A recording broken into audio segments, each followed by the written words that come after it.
बच्चों, आप लोगों की तरफ से बहुत रिक्वेस्ट आ रहे हैं कि पीयूटी का जो 2021 मैथ्स 3 का पेपर है उसके सॉल्यूशन के लिए मैंने ऑलरेडी इसका सॉल्यूशन जो है 2 मार्क्स के वो ऑलरेडी अपलोड कर दिए थे। लेकिन जो क्वेश्चंस आ रहे हैं और आप लोगों के कमेंट मैंने देखे, तो multiple comments are related to part 2 and part 3 जो कि 6 और 16 मार्क्स के हैं। तो वो चलो आज के इस वीडियो में हम लोग वही करेंगे। बट आगे बढ़ने से पहले प्लीज मेक श्योर कि आप लोग चैनल को सब्सक्राइब कर रहे हो और आगे आने वाले वीडियोस आप लोगों के लिए हेल्पफुल रहेंगे।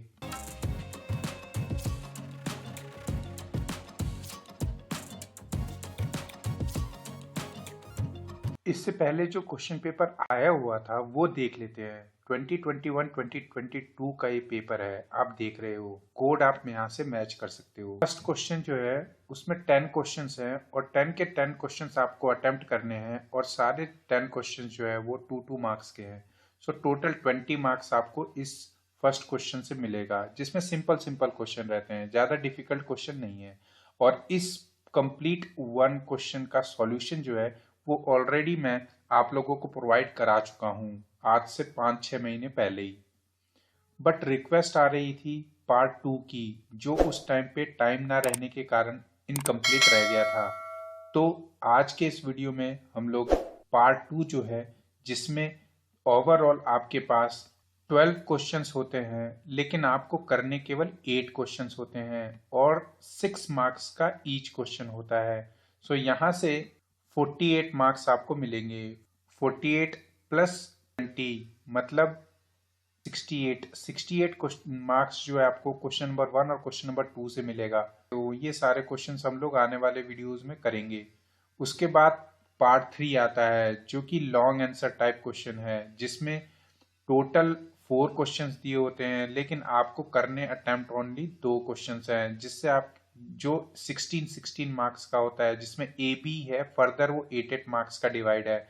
मतलब आपके जो 2 क्वेश्चन यहाँ से अटेम्प्ट करोगे वो 16 टू 2 मीन्स 32 मार्क्स का होगा।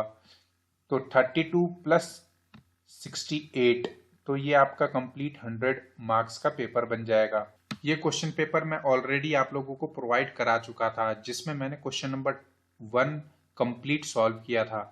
फिर भी ये क्वेश्चन पेपर अगर आपको चाहिए तो डिस्क्रिप्शन बॉक्स में मैं इसका लिंक दे दूंगा। अब हम आ जाते हैं सॉल्यूशन पे। सो क्वेश्चन नंबर 2 में पहला क्वेश्चन था, using Lagrange interpolation formula find y of 10 from the following table. Table आपके पास x और y की कुछ वैल्यूज दी हुई है और इन वैल्यूज की हेल्प से आपको y 10 निकालना है। सो इस क्वेश्चन को मैंने यहाँ ले लिया है। अब आपको सबसे पहले लैग्रेंजे इंटरपोलेशन फॉर्मूला पता होना चाहिए। सो देखिए, यहाँ पर अगर आपके पास ये वैल्यू x0 है, जिस x की वैल्यू 5 के लिए y की जो वैल्यू है वो 12 है, तो मैं y को यहाँ इसको y0 ले रहा हूँ। सिमिलरली इसको मैं अगर x1 ले रहा हूँ तो ये y1 होगा, ये x2 तो ये y2 और ये x3 तो ये y3 है। तो सपोज इस तरह के डाटा आपके पास दी हुई है, तो Lagrange interpolation formula of y of x कैसे निकालेंगे, तो जरा ध्यान से देखना।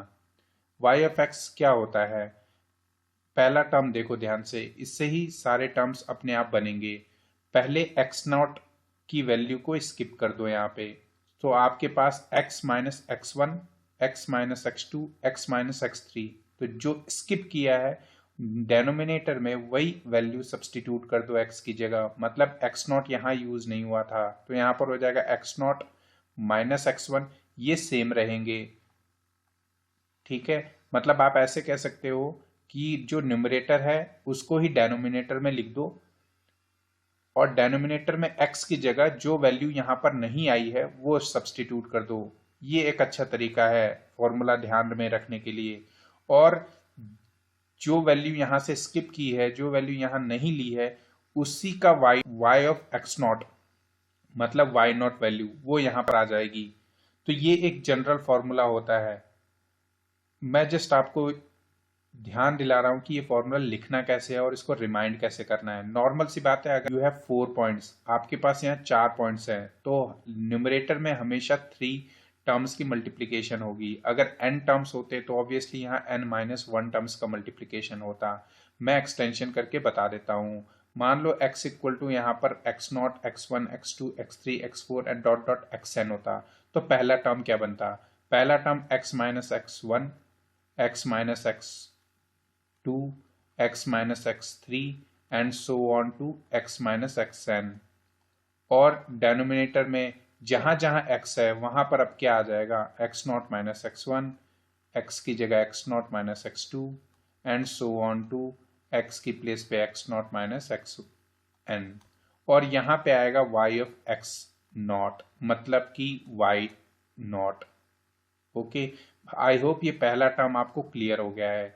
अब इसी को एक्सटेंड करते हैं दूसरे टर्म के लिए। तो दूसरे टर्म में हम यहाँ पर x1 को स्किप करेंगे। तो x1 को स्किप करेंगे तो हमारे पास आएगा x minus x0, x minus x1 skip कर दिया, x माइनस x2 और x माइनस x3। अब यही डेनोमिनेटर में सेम टू सेम लिख दो और उसके बाद x की जगह जो स्किप किया है वो वैल्यू लिख दो, x1, x1 एंड x1, बाकी सब सेम रहेगा। ऑब्वियसली यहाँ पर मल्टीप्लीकेशन इस टाइम क्या आएगा? y ऑफ x1, क्योंकि x1 को स्किप किया था तो y ऑफ x1। ठीक है, ये दो टर्म अगर आपको क्लियर है तो अगले दो टर्म हम आसानी से बना सकते हैं। अगले दो टर्म और देख लीजिए। यहाँ पर देखिए, यहाँ पर x2 हम स्किप करेंगे, x minus x0, x minus x1, x minus x2 skip हो गया, x माइनस x3, इसी को एज इट इज नीचे रख देंगे और x की जगह जो स्किप टर्म था वो लिख देंगे x2, x2 और x2, और यहाँ पर आ जाएगा y ऑफ x2 जो कि है y2।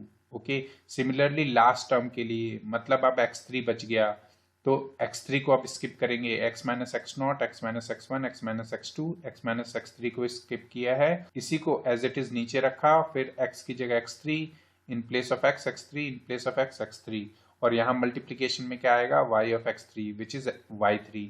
मेरे ख्याल से ये फॉर्मूला बन चुका है। इसी फॉर्मूले को लैग्रेंजे इंटरपोलेशन फॉर्मूला कहते हैं। आई होप आप लोग ये फॉर्मूला आसानी से बना लोगे।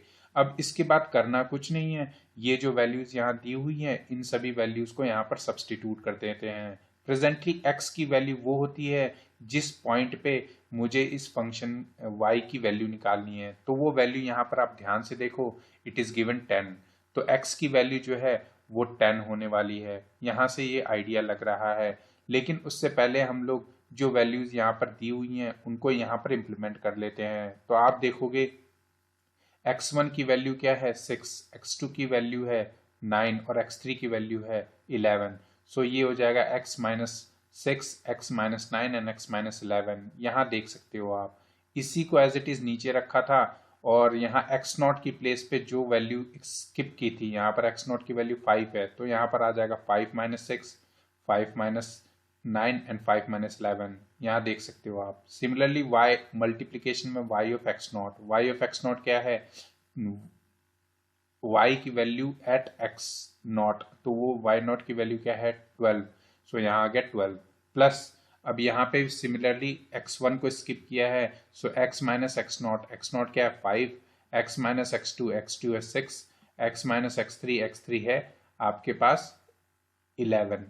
तो इसको यहाँ सब्सटीट्यूट कर दिया। सिमिलरली जो x1 स्किप किया था तो 6, 6 minus 5, 6 minus 9 and 6 minus 11 multiply by y of x1। y of x1 आपके पास मतलब y1 है आपके पास 13, तो 13 यहाँ सब्सटीट्यूट कर लिया। यहाँ तक अब आप वैल्यू निकाल लोगे। सारी वैल्यूज मैंने x1, x2, x3 और x0, y1, y2, y3 और y0 इन सभी की वैल्यू इसमें सब्सटीट्यूट कर दी फॉर्मूले में, तो मेरे पास ये फॉर्मूला आ गया। अब इसके बाद क्या करना है? अब मुझे y at x equal to 10 value चाहिए, तो जहां जहां अब x इक्वल टू x है उसकी जगह 10 सब्सटीट्यूट कर देंगे। तो चलो सब्सटीट्यूट करते हैं। आप यहाँ देख सकते हो जहां पे x की वैल्यू थी वहां मैंने 10 सब्सटीट्यूट कर दी। 10 minus 6 4 and 10 minus 9 1, 10 minus 11 minus 1, वो आप यहाँ देख सकते हो। उसके बाद 5 minus 6, 5 minus 9 and 5 minus 11 which is minus 1, minus 4 and minus 6, then multiply by 12 and so on. ये सारी वैल्यू आई होप आप आसानी से देख सकते हो और आप ऐसा लिख सकते हो, ये मैं मान के चल रहा हूँ। उसके बाद जस्ट सिंप्लीफाई करना है और कुछ नहीं। यहाँ पर आप देख सकते हो 4 is going to cancel out with 4, okay, and this minus minus plus, and here also this minus minus plus. So आपके पास आया 12/6 which is 2. Similarly यहाँ पर देखो आप 5 कैंसिल हो रहा है, माइनस माइनस यहाँ पर प्लस हो रहा है, तो बचेगा 30 minus 13/3. Okay, and then here 4 is going to cancel out with this, और यहाँ पे 2 7 से कैंसिल हो जाएगा, सो दैट विल बी 35 और माइनस माइनस प्लस हो जाएगा, सो 35/3. ओके, सिमिलरली यहाँ पे आप देखोगे तो 5 is going to cancel out with this 5 and 2 is going to cancel out with this 2 and यहाँ पर भी 3 और ये आ जाएगा 8. तो आपके पास आ जाएगा 8 क्रॉस 2 दैट इज 16/3. इसको सिंप्लीफाई करते ही आपका आंसर यहाँ पे आ गया. तो आप यहाँ पर आंसर सही है या गलत आप ऐसे समझ सकते हो. आप यहाँ देखो 5x=5 पे जो वैल्यू है हमारे पास वो 12 है, x=6 पे जो वैल्यू है वो 13 है, x=9 पे जो वैल्यू है वो 14 है. अब वैल्यू जो पूछी थी वो पूछी थी x=10 पे, जो कि इनके बीच में आना चाहिए, और 11 पे ऑलरेडी वैल्यू 16 दी हुई है, तो इसका आंसर अप्रोक्सीमेटली 14.666 है. तो इसका मतलब फंक्शन वैल्यू आप देखोगे वो इंक्रीजिंग ऑर्डर में है, तो प्रोबेबली इसकी वैल्यू करेक्ट आंसर हो सकता है. आप भी चेक करके देख सकते हो. और कोई अगर डाउट होगा तो प्लीज कमेंट सेक्शन में आप लिख सकते हो. Thank you so much. बाकी क्वेश्चन नंबर 2 का जो बी पार्ट है वो हम नेक्स्ट वीडियो में करेंगे.